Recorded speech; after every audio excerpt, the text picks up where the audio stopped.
إلى مغفرة من ربكم وجنة أرضها السماوات والأرض أعدت للمتقين.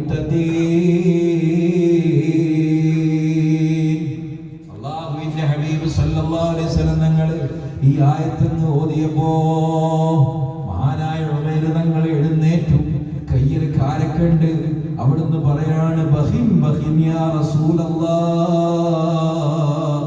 ജന്നത്തിൻ അർളുഹസ് സമാവാതു വൽ-അർദ്, ആകാശഭൂമികളെക്കാൾ പ്രവിശാലമായ സ്വർഗ്ഗം ആർക്കുള്ളതാണ് നബിയേ?